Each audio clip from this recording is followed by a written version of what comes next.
Boa noite, queridos. Sempre muito bom encontrar a igreja, estar aqui com vocês. É sempre uma grande alegria, uma imensa satisfação para o nosso coração. Hoje minha esposa me acompanha também.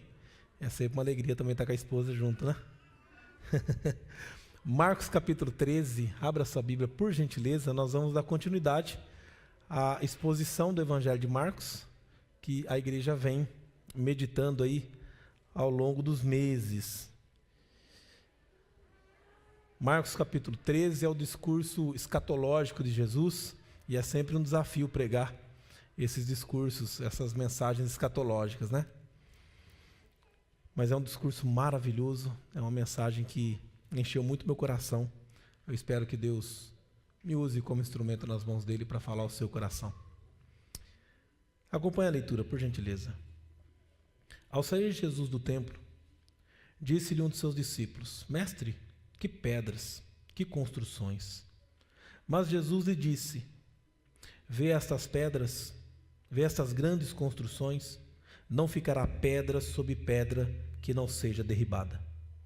No Monte das Oliveiras, defronte do templo, achava-se Jesus assentado, quando Pedro, Tiago, João e André lhe perguntaram em particular: Dize-nos, quando sucederão estas coisas e que sinal haverá quando todas elas estiverem para cumprir-se? Então Jesus passou a dizer-lhes: Vede que ninguém vos engane. Muitos virão em meu nome dizendo: Sou eu, e enganarão a muitos. Quando, porém, ouvirdes falar de guerras e rumores de guerras, não vos assusteis, é necessário assim acontecer, mas ainda não é o fim. Porque se levantará nação contra nação e reino contra reino. Haverá terremotos em vários lugares e também fomes. Estas coisas são os princípios das dores. O princípio das dores. Estais vós de sobreaviso, porque vos entregarão aos tribunais e às sinagogas e sereis açoitados, e vos farão comparecer à presença de governadores e reis por minha causa, para lhes servir de testemunho. Mas é necessário que primeiro o evangelho seja pregado a todas as nações. Quando, pois, vos levarem e vos entregarem, não vos preocupeis com o que haveis de dizer, mas o que vos for concedido naquela hora. Isso falai, porque não sois vós os que falais, mas o Espírito Santo. O irmão entregará a outro irmão, e o pai ao filho. Filhos haverá que se levantarão contra os progenitores e os matarão. Sereis odiados de todos por causa do meu nome. Aquele, porém, que perseverar até o fim, esse será salvo. Vamos orar mais uma vez? Deus, nós estamos diante da Tua palavra, que é a Tua revelação especial a nós. Pai, nós queremos ouvir a Tua voz e queremos compreender os Teus ensinamentos. Então clamamos: Espírito Santo, ilumina nossa mente, nos dê compreensão desse texto, para que possamos de fato viver seguro nos Teus braços, glorificando e exaltando o Senhor a cada segundo das nossas vidas. É no nome santo de Cristo que nós oramos. Amém. Queridos, conta-se que certa vez em um acampamento de jovens, esses camp que a gente faz na igreja, e o preletor, ele decidiu entregar presente para todos os jovens. Então ele preparou os presentes e colocou todos na frente do altar, caixas maravilhosas, embrulhos maravilhosos, aqueles laço dourado. Então ele disse para os jovens: olha, aqui à frente está um presente para cada um, podem pegar. Todos vieram correndo afoitos, pegaram seus presentes, voltaram, se assentaram nos bancos e começaram a abrir aqueles embrulhos para ver o que tinha dentro. E de repente o silêncio é cortado com o jovem gritando: não tem nada, apenas ar. Então o preletor disse: esse será o ensino de hoje. Não se deixe levar pelo brilho do pacote. Não se deixe levar pela aparência exterior. Muitas vezes pode ser que por dentro não tenha nada. E é exatamente essa lição que Jesus queria dar para os seus discípulos, que olhavam para o templo como se fosse um belo presente, olhavam para o templo e engrandecia porque o templo era muito belo, mas na verdade o templo estava vazio da presença do Senhor. A presença do Senhor estava deixando o templo. Se você observou na nossa leitura, o capítulo 13, verso 1 começa dizendo: ao sair Jesus do templo. E essa é a última semana de Jesus na terra. Após ali, Jesus será entregue, traído, será açoitado e morto.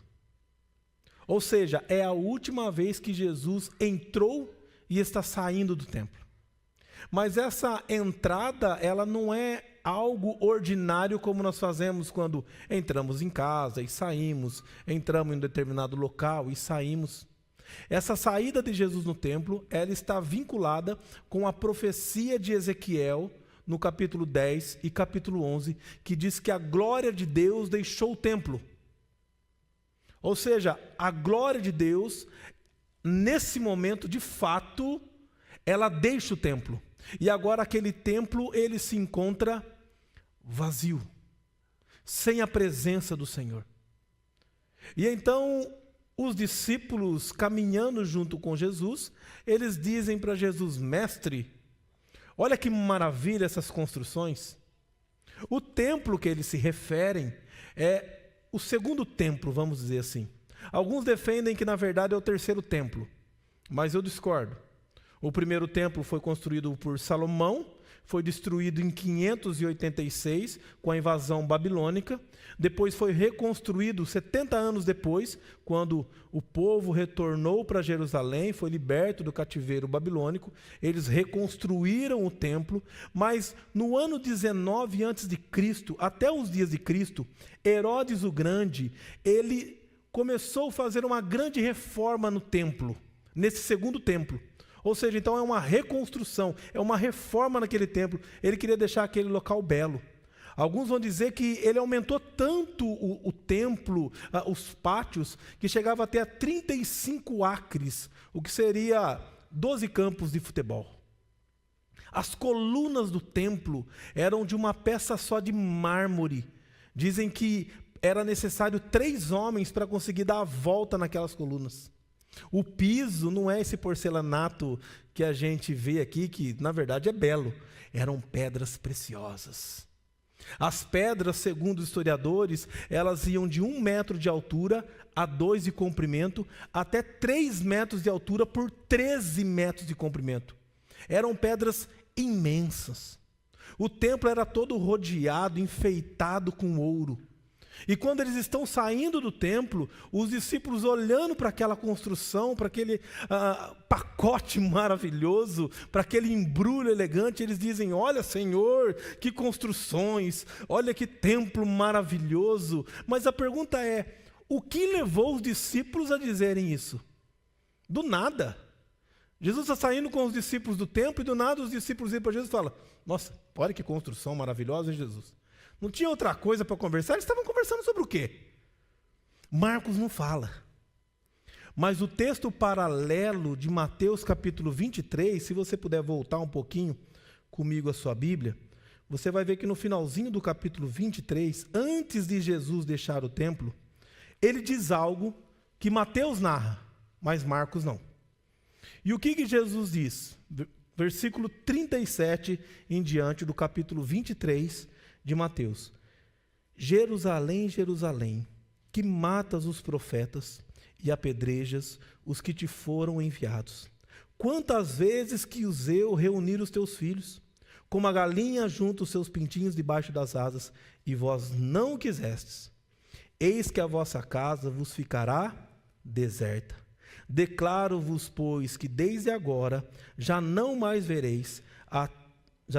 me vereis, até que venhais a dizer: bendito o que vem no nome do Senhor. O que Jesus havia dito antes de sair do templo? O juízo virá sobre Jerusalém. E não vai ficar casa sobre casa. Jerusalém vai ser destruída.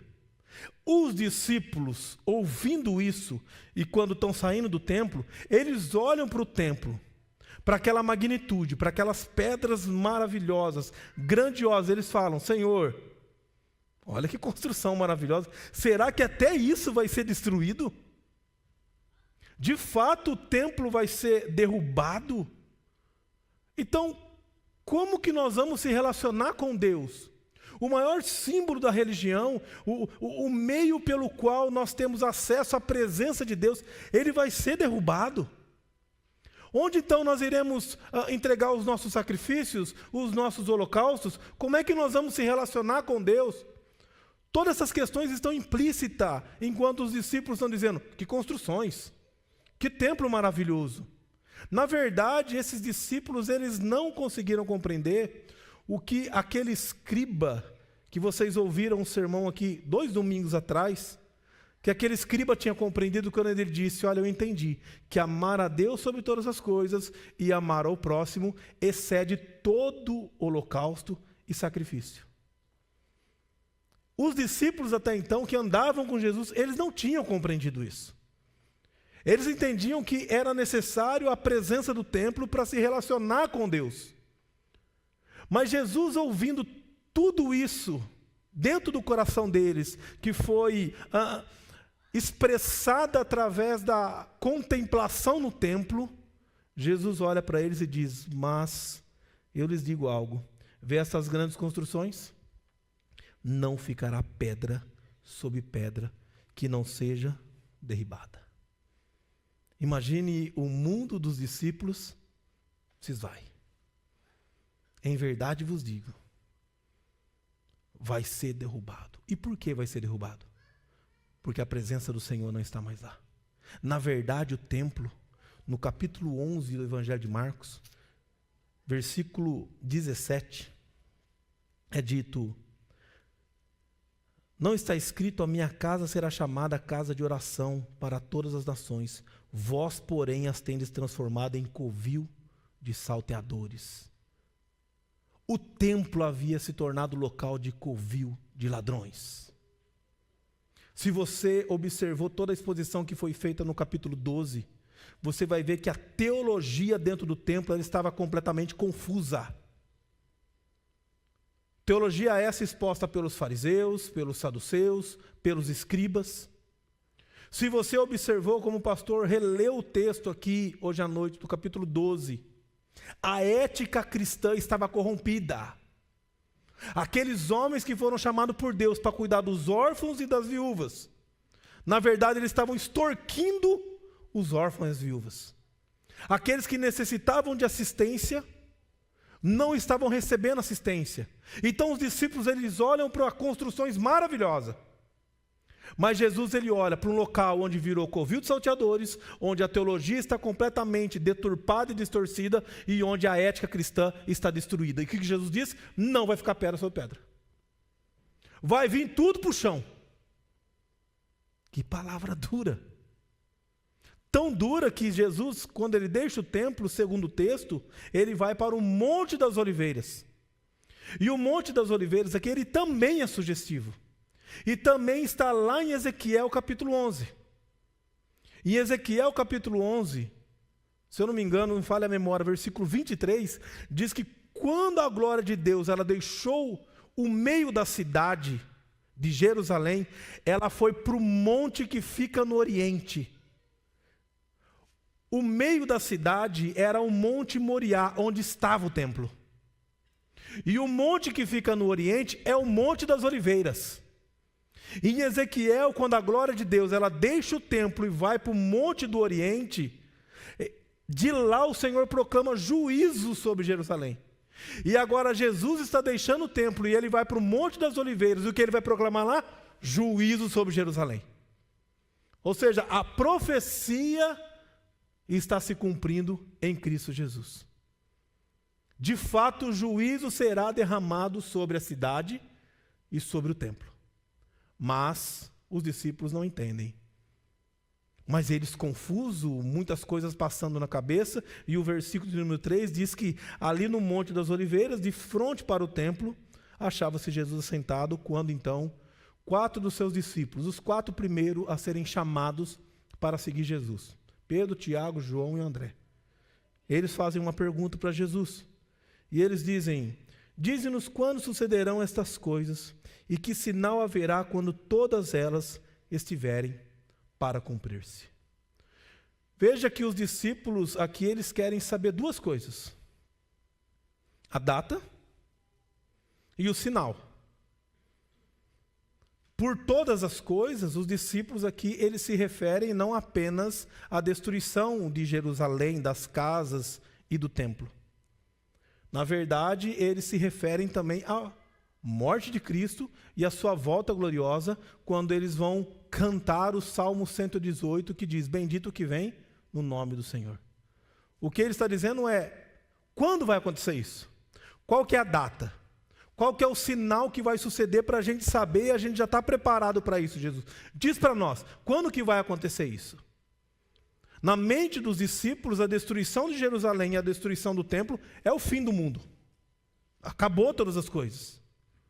Mas na verdade Jesus vai mostrar para eles que o que ocorrerá, e na verdade ocorreu, nós já sabemos, em 70 depois de Cristo, com a destruição do templo, tipificaria o que aconteceria no final dos tempos, nos últimos dias.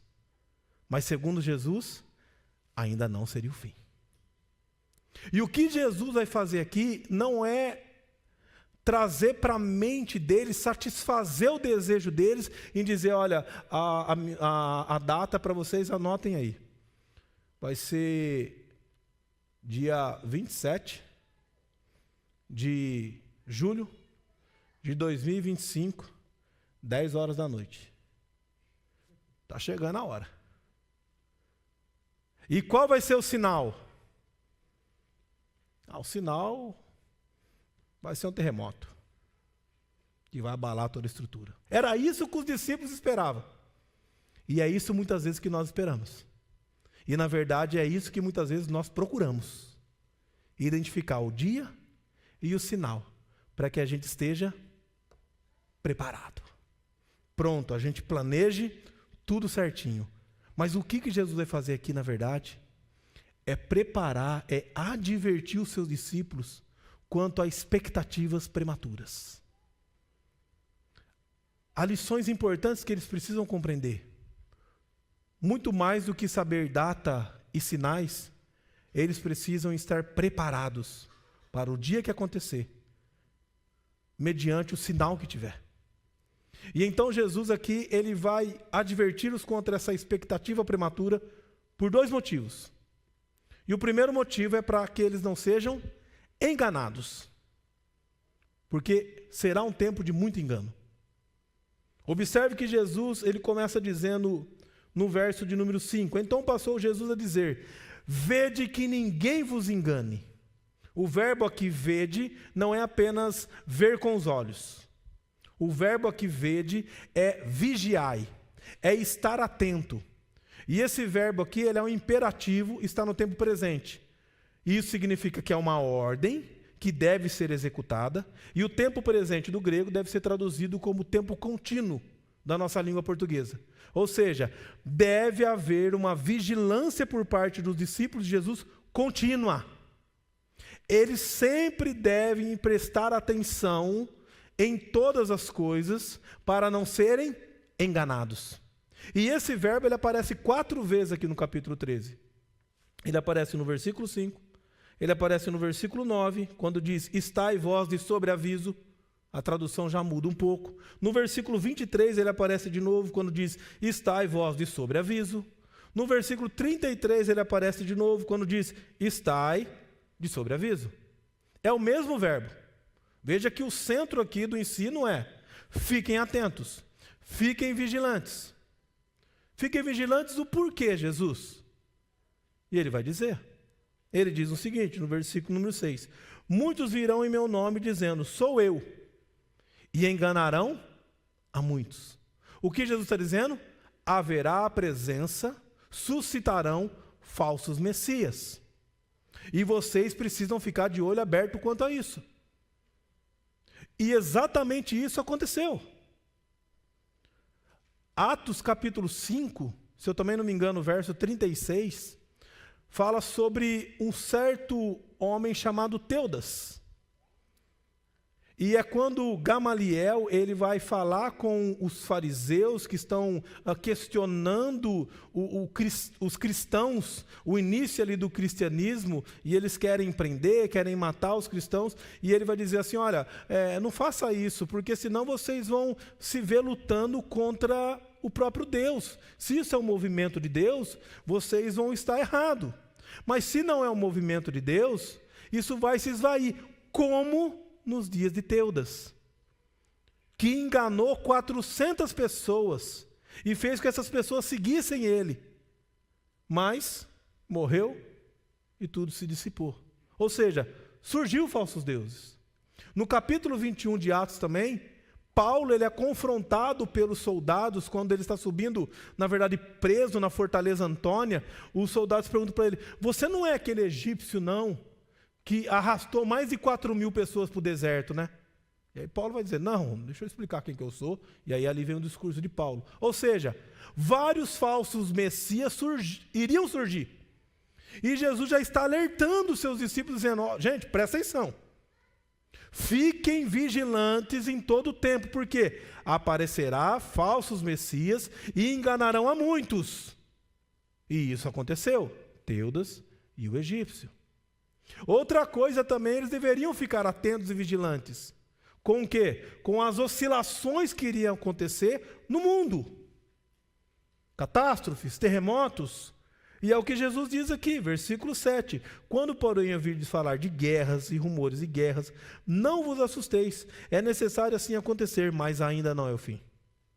Porque se levantará nação contra nação, reino contra reino. Haverá terremotos em vários lugares e também fomes. Estas coisas são o princípio das dores. O que Jesus está dizendo aqui é interessante porque quando Jesus diz isso, Jerusalém, o Império Romano, desfrutava de grande paz. Não se ouvia nem sequer falar de rumores de guerra. Na verdade, oscilações de guerra vão acontecer em Jerusalém 40 anos depois que Jesus deu essa palavra. Quando o governador Tito, de fato, invade Jerusalém, queima todas as casas, como Jesus falou que ia acontecer, o templo é destruído, fica apenas o muro de contenção lá do lado oriental do templo, que hoje é conhecido como Muro das Lamentações, onde muitas pessoas viajam, colocam a mão lá e vão lá orar, achando que a presença de Deus está lá, só que esqueceu de ver que o Senhor já saiu do templo. Mas vão lá, oram e buscam a presença de Deus, só sobrou isso. Mas antes de tudo isso acontecer, Jesus já disse que aconteceria. Mas imagine você ouvir alguém dizer, olha, vai acontecer isso e isso, e você olha para a situação e você fala assim, você está maluco da cabeça. Olha a paz que nós estamos vivendo.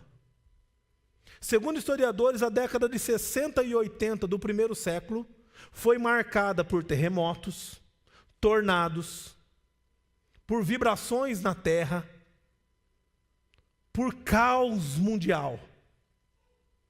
E Jesus falou antes disso acontecer. Mas o que Jesus disse? Ainda não é o fim. É o princípio das dores. E é interessante aqui o princípio das dores, porque o princípio das dores nos traz à mente, e essa é a figura que Jesus quer mostrar para eles, de uma mulher grávida que começou a ter as primeiras contrações. Quando uma mulher grávida ela começa a ter as primeiras contrações, aí o que nós homens fazemos? Corremos com ela para o hospital, não é? Aí chega lá, o médico examina tudo, ele fala, de quanto tempo está acontecendo isso aí? De 2 em 2 horas, pode voltar para casa. Aí você volta para casa com as malinhas, com todas as coisas que você preparou porque o filho ia nascer. Aí daqui a pouquinho dá de novo, aí você volta lá. Doutor, agora deu de novo, de quanto tempo? De 1 hora e pode voltar embora. Só quando vai acontecer de 3 em 3 minutos que ele fala, agora vai nascer mesmo. O que Jesus está dizendo? Que a presença de falsos mestres, que as oscilações, o caos mundial é apenas o princípio das dores. E por que ele está dizendo isso? Para que os discípulos não tenham expectativas prematuras e achem que pelo fato de acontecer um terremoto, de disparar uma guerra, de alguém aparecer dizendo que é o falso Messias, Jesus vai voltar imediatamente. Não é isso que Jesus está dizendo. Jesus está dizendo que os seus discípulos devem ficar preparados e entender o que está acontecendo para poder fazer a leitura dos seus dias. E é exatamente isso que eu e você precisamos entender. Porque, na verdade, nós gostamos de pregadores que dizem que, olha, Jesus está voltando. É verdade. Desde quando ele morreu, se ascendeu aos céus, está mais próximo da sua volta. Cada minuto está mais próximo da volta de Cristo. Mas quando Jesus vai voltar? Não sei, nem ele sabe. Isso é algo que o Pai reservou para si. Quando chegar a hora, o Filho volta. E qual que é o sinal? Não sei. É só olharmos para os nossos dias. Amados, eu fiz algumas pesquisas e eu vi que de 1970 a 2025, apenas 50 anos, já surgiram 11 falsos messias. Eu não estou falando de falso profeta. Eu não estou falando de pastor que distorce a palavra de Deus. Se a gente for computar isso aí o número é estrondoso. Eu estou falando de pessoas que disseram ser o Messias reencarnado. Nos últimos 50 anos apareceu 11 dizendo, eu sou o Messias. Imagine se a gente voltar ao primeiro século e fazer uma pesquisa do primeiro século até os dias de hoje, quantos falsos Messias apareceram? Segundo as estações que medem, acho que é sistema sismográfico, alguma coisa assim, não lembro a palavra correta, diz que por ano ocorrem 500 mil terremotos. Sabia disso? Não, pastor, tem alguma coisa errada nesse número. Não tem, eu pesquisei 3 vezes. Porque eu também pensei assim. Desses 500 mil terremotos, 100 mil são sentidos. 400 mil não são sentidos. Mas ocorre até hoje 500 mil terremotos por ano. Já pensou? Em 2023, ocorreram 61 guerras em 36 países diferentes. O maior número desde a Guerra Fria. Em 2024, 295 milhões de pessoas passaram por extrema fome. 38 milhões eram crianças abaixo de 5 anos de idade. Agora seria um momento ideal para eu dizer para vocês, olha, Jesus está voltando, se preparem. Olha as coisas que estão acontecendo, terremoto do dia, o número de guerra está aumentando. Mas não. O texto é claro, é apenas o princípio das dores. Quantos pastores agora começaram a tentar identificar, dizendo que a guerra do Irã e Israel era o cumprimento de Ezequiel 38? Não é. No Covid-19 que todos nós passamos, quantos não tentaram datar e dizer, não, agora que Jesus está voltando, e não passou e não estamos aqui? Todo mundo sem máscara agora? É apenas o princípio das dores. Então, assim como os discípulos, eu e você, não devemos nos preocupar em tentar identificar, será que agora nessa pandemia, será que agora nessa guerra, será que agora que esse falso Messias se levantou, será que agora Jesus está voltando? Essa não deve ser a nossa preocupação. A nossa preocupação é, eu conheço de fato Jesus, para que falsos Messias não me enganem? Eu de fato estou firme para que se essa guerra tirar a minha vida física, esse terremoto me tirar a vida física, eu ainda assim estarei na glória, eu estou preparado para isso? Essa é a questão. É isso que Jesus quer ensinar para os seus discípulos. Veja, queridos, isso acontece desde o primeiro século e continua acontecendo até os dias de hoje. Então nós não podemos ficar nesse desejo nosso por tentar identificar o dia e o sinal, como se isso fosse necessário para a gente preparar um plano de fuga. Ou uma resposta que eu devo dar, alguma coisa que eu devo fazer. Você não precisa. O Senhor já está dizendo, vede que ninguém vos engane. Fique atento. Não olhe para essas coisas que estão acontecendo e ache que Jesus já está voltando. Que o mundo vai acabar. Não tome essas atitudes precipitadas, porque muitos já fizeram isso. E todos que tentaram datar a volta de Cristo, erraram. Todos.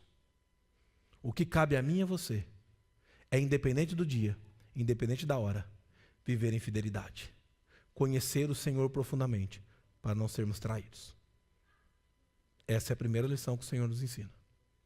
A segunda lição que o Senhor nos ensina é que nós não devemos, de fato, tomarmos expectativas prematuras para que a gente possa perseverar na fé.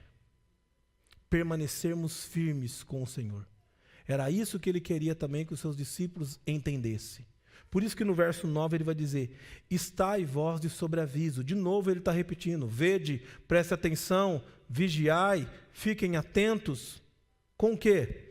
Porque vos entregarão aos tribunais e às sinagogas, sereis açoitados e vos farão comparecer à presença de governadores e reis por minha causa, para lhes servir de testemunho. O que Jesus está dizendo é que seus discípulos serão entregues à sinagoga, e na sinagoga era onde ocorria o julgamento e onde a sentença era dada. A sentença era baseada conforme a lei de Deus em Deuteronômio capítulo 25, que dizia que o culpado ele poderia ser condenado até 40 açoites. Você vai lembrar que Paulo ele diz que ele já foi condenado a 40 açoites menos 1, na verdade 39. Eu só não sei porque ele não escreveu de uma vez 39, né? Mas ele quis escrever dessa maneira, está bom demais. Veja, havia condenação na sinagoga. Mas quando a sinagoga ela não conseguia resolver esse caso, o que ela fazia? Ela enviava para os tribunais, para os governadores, para os reis. E quando a gente olha para a história da igreja, o que a gente vê? Os discípulos perante os tribunais, perante os reis, tentando e tendo que dar testemunho da sua fé. Agora, é importante nós observarmos qual é a motivação do açoite, da perseguição. Jesus ele deixa claro aqui, para lhe servir de testemunho, por minha causa. Qual que é a causa da perseguição? O nome de Jesus. Por que eles perseguem o povo de Deus? Porque são inimigos de Jesus. Ou seja, perseguir o cristão, logo é perseguir o próprio Cristo. Mas quando essa perseguição vai ocorrer? Jesus ele diz no verso de número 10, mas, observe aqui, sempre que você encontrar nas Escrituras, essa conjunção mas, que é uma conjunção de contraste, ou porém, ela é importante. Isso é princípio de interpretação. Essa conjunção, ela é chave na interpretação bíblica. Mas estabelece um contraste com o que foi dito antes. O que Jesus está dizendo antes? Vai haver perseguição. Vocês serão açoitados, serão entregues aos tribunais, serão entregues aos governadores, serão entregues aos reis. Mas, antes que tudo isso aconteça, é necessário que primeiro o evangelho seja pregado a todas as nações. Ou seja, antes de acontecer toda essa perseguição, a condenação, os açoites, antes de acontecer tudo isso, é necessário que o evangelho seja pregado a todas as nações. Ou seja, a perseguição não é resultado e nem sinal do fim dos tempos. A perseguição é consequência da proclamação do evangelho. Onde o evangelho é proclamado com fidelidade, a consequência é perseguição. Porque uma vez que o evangelho é proclamado com fidelidade, o pecado é denunciado e o pecador é chamado para a graça de Deus. Agora, não pastor, mas espera aí, todas as nações, o que Jesus está dizendo aqui é o que vai acontecer e ele vai repetir antes da sua ascensão em Atos capítulo 1, versículo 8. Vocês receberão poder ao descer sobre vós o Espírito Santo e sereis as minhas testemunhas em Jerusalém, toda a Judéia, Samaria e confins da terra. E não é isso que narra Atos?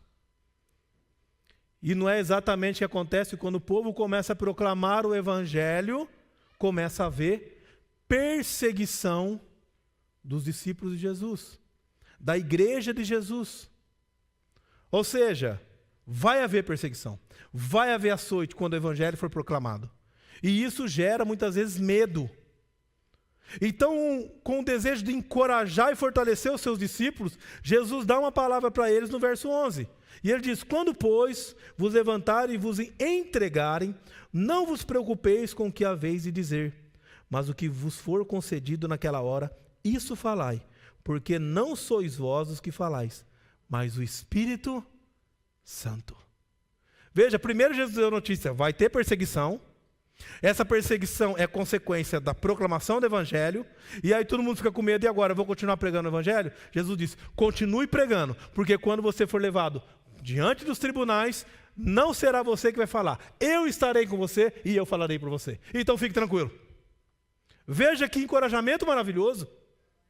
É saber que diante das perseguições eu não estou sozinho. Eu não tenho que temer, eu tenho que proclamar o Evangelho. O que vai acontecer diante dos tribunais? O que eu vou falar para eles? Veja, lembra a preocupação dos discípulos? Quais serão os sinais? Quando será a sua volta? Fala aí, porque eu quero me preparar quando as perseguições acontecer, quando as coisas começarem a acontecer, eu quero estar ali com o meu discurso pronto, tudo certinho. Jesus, opa. Para com isso, que desespero que é esse? Prega o Evangelho. Quando isso acontecer, eu estarei com vocês. Eu falarei para vocês e por vocês. O que Jesus está trazendo à memória é o que ele disse para os seus discípulos lá no cenáculo, em João capítulo 14, quando ele disse que enviaria outro Consolador e ele os faria lembrar de todas as coisas que o Senhor havia ensinado.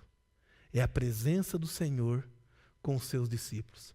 E essa presença era tão necessária, porque essa perseguição não viria apenas da sinagoga, dos religiosos, dos governadores, dos reis. Ela viria de dentro de casa também. E essa palavra de Jesus, ela está bem no centro, entre a perseguição dos de fora de casa e a perseguição dos de dentro de casa. Há uma necessidade de um consolo quando eu digo, você vai ser perseguido. Mas esse consolo pode vir depois de eu dizer que você vai ser perseguido. Mas quando eu dizer para você que a sua casa vai te perseguir, eu preciso te consolar antes. Eu preciso dizer para você, fique firme. Eu estarei com você. Não ceda, porque o seu irmão vai te trair. O seu pai vai te trair. A tua mãe vai te trair. Os teus filhos vão te trair. Os teus netos vão te trair. Eles vão julgar você pela sua fé. É isso que Jesus diz. Um irmão entregará à morte outro irmão. E o pai ao filho. Filhos haverá que se levantarão contra os progenitores e os matarão. Sereis odiados de todos por causa do meu nome.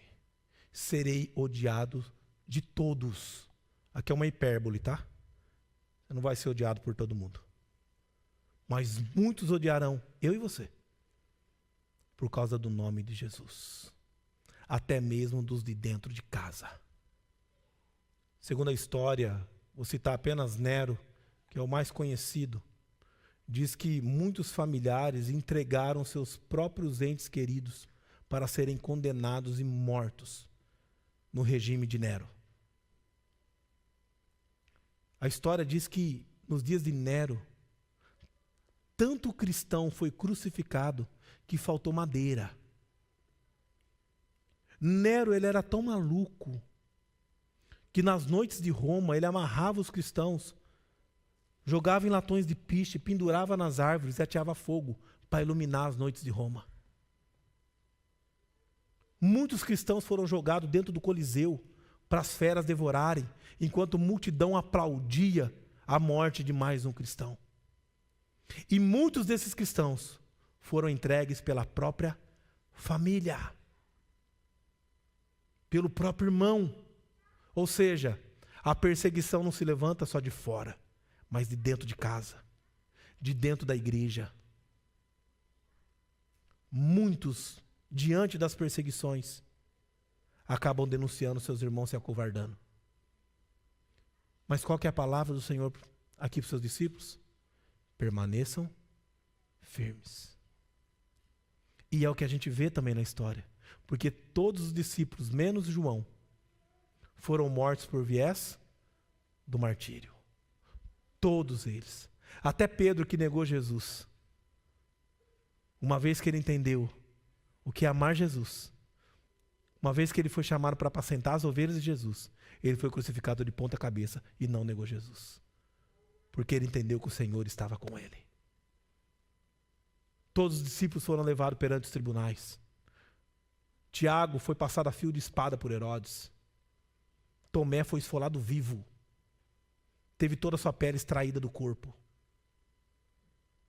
Muitos discípulos, muitos servos de Deus morreram pelo testemunho do Evangelho. E você? E eu? Temos sido perseguidos? Se não, será que temos pregado o Evangelho? Porque a palavra de Deus diz que quando nós proclamarmos o Evangelho, as perseguições virão. Nós não temos que temer as perseguições, nos assustar com elas. Pelo contrário, nós temos que olhar para isso e falar assim: Deus, obrigado pelas perseguições. Porque é sinal de que a sua palavra está sendo proclamada com fidelidade. O Evangelho está sendo proclamado. Reverendo Hernandes, ele tem uma frase que eu gosto muito. E ele diz que o mesmo sol que amolece a cera, endurece o barro. O mesmo Evangelho que quebranta alguns corações, endurece outros. Às vezes nós vamos proclamar o Evangelho e a pessoa ela vai se derreter diante do Senhor, abrir o seu coração e ser transformada. Às vezes você vai pregar o Evangelho, você vai ser mandado embora do seu trabalho. Às vezes você vai pregar o Evangelho, você vai perder a sua amizade com um familiar, com um irmão, com um ente querido. Às vezes você vai pregar o Evangelho e você vai ser preso por causa disso. Segundo as estatísticas, por ano, 24 missionários morrem por proclamar o Evangelho. São 2 por mês. Ou seja, o mês de julho agora, já morreu 2. Se não morreu, teria 31, morre 1. Todo mês morre 2 missionários. E nós estamos bem confortáveis. Nas nossas casas, na nossa igreja. E deixamos de pregar o Evangelho. Em abril de 2025, 45 pessoas de 10 famílias foram espancados e colocados para fora de uma aldeia da Índia por conta do Evangelho. Porque eles não negaram a fé. E aí você pode dizer: ah, pastor, mas também esses países são comunistas. Estão fechados para o Evangelho. Aqui é diferente, porque você pensa. Nós já ouvimos histórias, né, pastor? De pessoas daqui que são enxutadas para fora de casa pelos seus próprios pais pelo fato de crer em Jesus Cristo como seu Senhor e Salvador. A perseguição não está distante de nós. Mas nós vamos olhar para isso aí e fazer o quê? Nós vamos recuar? Não. Nós vamos prosseguir. Toda vez que o Evangelho é proclamado, há perseguições. Mas há uma promessa do Senhor aqui para a minha vida e para a sua vida. E a promessa do Senhor é, primeiro, eu estou com vocês todos os dias até a consumação do século. Vocês não estão sozinhos. Então permaneçam, perseverem diante das perseguições. Não precisa ficar ensaiando. Conheçam a minha palavra sim. E fiquem tranquilos. Que no momento que você precisar debater com alguém ou dar uma resposta, eu vou fazer você lembrar. Porque o meu Espírito habita em você. A minha presença está contigo. Entenda, eu sou o Senhor soberano. E por que nós temos que ter essa certeza? Porque aquele que diz que isso aconteceria, primeiro aconteceu com ele. Jesus Cristo foi traído por um dos seus discípulos. Jesus Cristo foi traído por uma multidão que o seguia por conta dos seus milagres. E agora gritam diante dele: crucificam, crucificam. Nós não queremos ele, solte Barrabás. Nós queremos o bandido. Na face de Jesus cuspiram. Zombaram de Jesus quando ele estava pregado na cruz. Ele morreu como um dos piores bandidos da face da terra. Mas no terceiro dia, ele ressuscitou. E hoje ele vive, hoje ele reina, hoje ele está colocando todos os seus inimigos debaixo dos seus pés. E como ele disse para os discípulos, haverá um dia que vocês irão, bendito o que vem no nome do Senhor. Isso é um decreto, esse dia acontecerá. E que dia que será? Não sei. Mas até que esse dia não aconteça, o que o Senhor requer de mim e você não é que busquemos datas, não é que busquemos sinais, mas é que perseveremos na presença dEle. É que caminhemos em fidelidade a Ele, é que proclamemos o Evangelho, mesmo que a terra oscile, mesmo que venha a pandemia, mesmo que perseguições aconteçam, mesmo que sejamos presos, mesmo que sejamos condenados à morte. O Senhor nos chama a viver em fidelidade. Então sai daqui nessa noite, não preocupado com data, identificar tempos, épocas, sinais, mas sai daqui encorajado, encorajada a viver em fidelidade a esse Senhor, que disse para você que isso aconteceria, que suportou acontecimentos para salvar a tua vida e hoje está comigo e com você. Glorifique, exalte e permaneça firme com o Senhor. Que Ele nos abençoe. Vamos orar? Deus bendito, nós queremos agradecer o Senhor pela tua palavra. Ah, Deus, obrigado. Porque a tua palavra diz que aquele que perseverar até o fim será salvo. Obrigado por essa certeza que o Senhor nos dá. A certeza da salvação para aqueles que perseveram. Então, Pai, nos ajude. Porque é verdade que muitas vezes, diante das dificuldades da vida, diante das incertezas, das oscilações do mundo, dos falsos messias, das perseguições que enfrentamos, externamente e internamente, muitas vezes cedemos, culpamos o Senhor, culpamos aqueles que o Senhor chama, pensamos muitas vezes até mesmo de deixar a tua obra, nos intimidamos em proclamar o Evangelho, mas nós queremos pedir perdão, Senhor. Tenha misericórdia das nossas vidas. E, ó Pai, que o Senhor nos fortaleça, nos encoraje, assim como o Senhor aquele dia encorajou os seus discípulos. Que nós possamos ouvir a tua voz dizendo hoje a nós: sejam vigilantes, vede, fiquem atentos para não serem enganados. Prestem atenção, conheçam a minha palavra. Que hoje possamos ouvir a tua voz dizendo: eu estou convosco todos os dias. Vocês não estão sós. Eu estarei com vocês diante das circunstâncias difíceis, lembrando vocês todas as coisas que eu tenho vos ensinado. Ah, Senhor, nos ajude a perseverar. Nos ajude a olhar para Ti, pois o Senhor perseverou até o fim, para nos salvar de toda a condenação e nos conceder a vida eterna. Nos abençoe. No nome santo de Jesus. Amém.